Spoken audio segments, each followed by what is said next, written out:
Rakkaat sisaret ja veljet Kristuksessa ekumeenisen rukousviikon pääjuhlassa viime heinäkuun 5. päivä me satumme katsomaan 11-vuotiaan tyttäreni kanssa TV-aamu-uutisia perheen lomamatkalla Helsingissä. Uutisissa kerrottiin, että Venäjä suunnittelee iskua Zaporizhzhan ydinvoimalaan. 12 lasta loukkaantui Venäjän iskussa Harkovaan.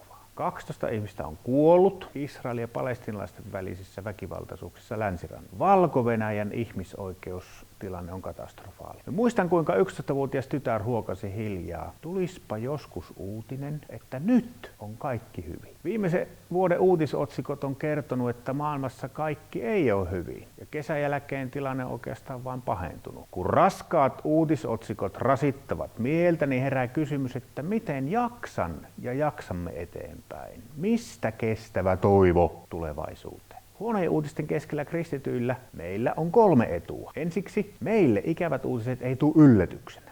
Meillä on siihen selitys. Raamattu todistaa ihmisen langenneisuudesta. Ihminen on eksynyt pois Jumalan rakkaudesta, vieraantunut lähimmäisestä ja kääntynyt etsimään vain omaa etua. Huonot uutisotsikot maailmalta oikeastaan vain vahvistaa tämän Raamatun todistuksen. Kristillinen usko ei kuitenkaan kutsu kiihottamaan ihmisryhmiä toisia vastaan. Hyvän ja pahan välinen taistelu ei kulje ihmisryhmien välillä, vaan se kulkee jokaisen ihmisen sydämessä. Ja tämä pakottaa meidät nöyryyteen.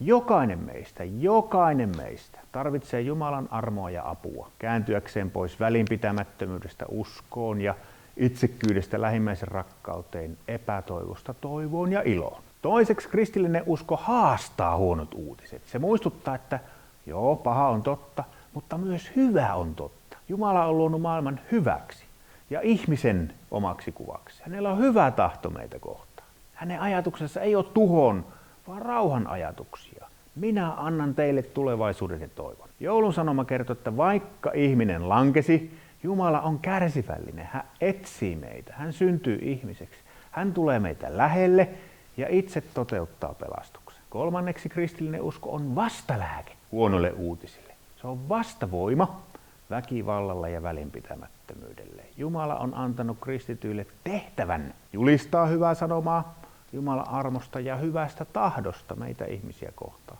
Hän on antanut meille tehtävän rukoilla rauhan puolesta, osoittaa hyvyyttä, rakkautta lähimmäisiä kohtaan, kohdella toisia reilusti ja edistää rauhaa ja sovintoa koko maailmassa. Usko Jumalaan, rakkaus lähimmäiseen ovat jokaista kristittyä kannattelevia voimia. Ja ne on tänä vuonna myös ekumeenisen rukousviikon kantavat teemat. Ja ne on myös tärkeä osa kristittyjen yhteistä todistusta maailmalle. Jotta meidän todistuksemme olisi uskottava ja Kristuksen tahdon mukainen, niin meidän kristittyjen täytyy pitää yhtä. Erilaisuuden keskellä meidän tulee taistella jakaantumisen syntiä vastaan ja etsiä yhdessä Herramme kasvoja. Mitä lujemmin yhdistymme Kristukseen, sitä vahvemmin hän yhdistää meidät toinen toiseen. Minun kokemuksen mukaan ekumenia toimii Kuopiossa erinomaisesti. Me tapaamme säännöllisesti ortodoksien, katolilaisten, helluntalaisten, metodistien, vapaakirkollisten ja muiden kirkkokuntien, rakkaiden sisarien ja veljen kanssa. Niin seurakunnan johtajien kuin seurakuntalaistenkin kanssa. Kristus itse tahtoo, että me hänen seuraajansa olemme yhtä ja rukoilemme toistemme puolesta. No huonojen uutisten maailmassa kristityillä on vielä 4.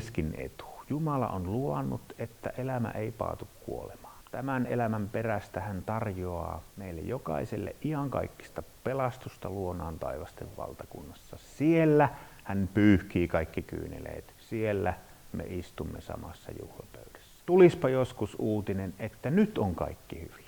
Tämä on Jumalan lupaus meille. Tulee aika, jolloin kaikki on hyvin. Vielä tulee aika, jolloin ilo ja oikeus, rakkaus ja rauha toteutuvat lopullisesti. Se ei ehkä toteudu tässä elämässä, mutta meillä kristityillä on kuitenkin etuoikeus olla rakentamassa esimakua ja alkupaloja maailmasta, jossa lopulta kaikki on hyvin. Toivotan iloista, hymyileväistä ja hyvän Jumalan siunaamaa ekumenista rukousviikkoa meille kaikille. Herra olkoon teidän kanssa.